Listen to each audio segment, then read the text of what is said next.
This was no gracious farewell. On Monday, Joe Biden got about as vicious a kick in the pants as any outgoing president ever got from the new guy. Mr. Trump called the Biden administration radical and corrupt, the worst in our country's history, and promised to totally reverse a horrible betrayal.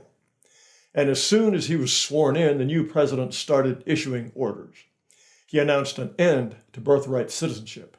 He declared a national emergency and an invasion at the border. He will admit 0 refugees for at least 4 months. He turned off the absurd Biden CPB-1 phone app. Since January 2023, it had let nearly 1 million border hoppers make appointments, for Pete's sake, to amble in, apply for amnesty, and get turned loose. About 30,000 people got a new message. Your appointment is canceled. Mr. Trump ended an outrageous Biden program that flew in 500,000 people at our expense from about the most awful of awful places, Cuba, Venezuela, Nicaragua, and Haiti. And this is really important. He will expand expedited removal to the whole country. It's a way to boot illegals without having to go through clogged immigration courts that have a backlog of nearly 3 million cases. Other presidents used expedited removal only at the Mexican border. Mr. Trump will vigorously seek the death penalty for all illegals who commit capital crimes. What will probably be his first piece of legislation, the Laken-Riley Act, just passed the Senate and went to the House.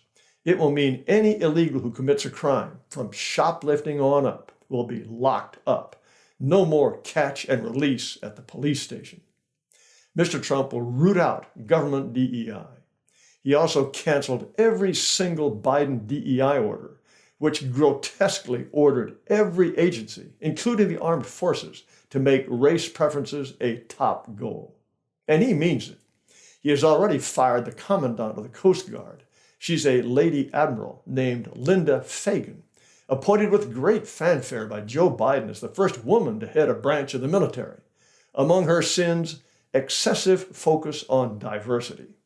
I can believe it from this woman.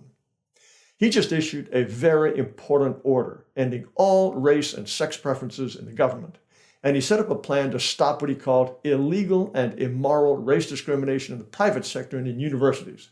It's about time. There will be a fight over birthright citizenship. 22 states and 2 cities, San Francisco and D.C. naturally, have already filed suit to keep it.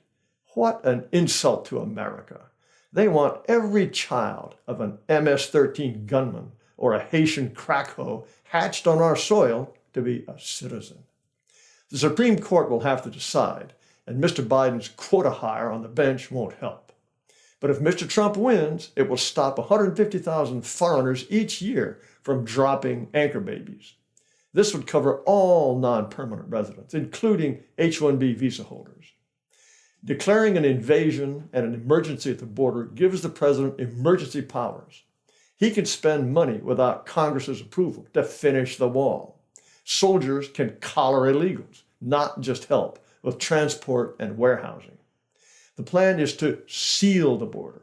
If no one can hop the fence, no one has to be pitched back over it. Mr. Trump will also declare foreign gangs and cartels terrorist organizations.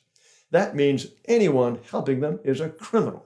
Every street corner thug who pushes cartel drugs could face serious jail time or expulsion.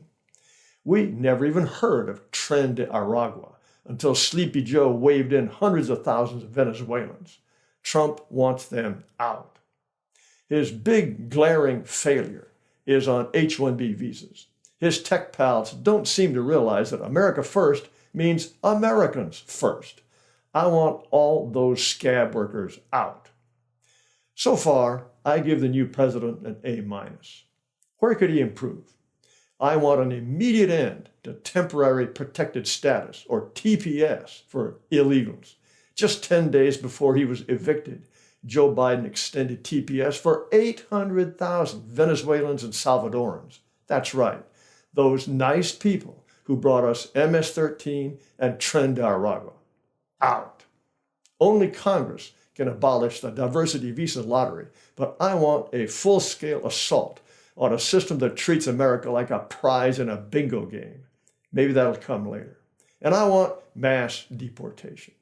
On Monday, Mr. Trump said he would be returning millions and millions of criminal aliens back to the places from where they came.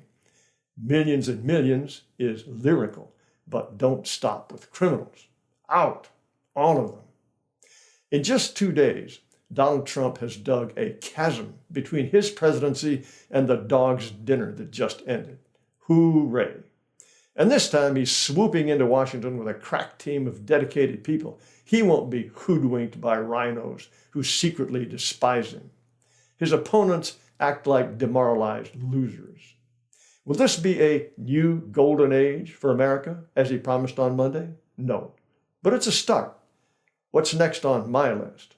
A remigration plan for unassimilables here legally, a working group on repealing the Civil Rights Act of 1964 to restore freedom of association, an end to the ridiculous doctrine of disparate impact.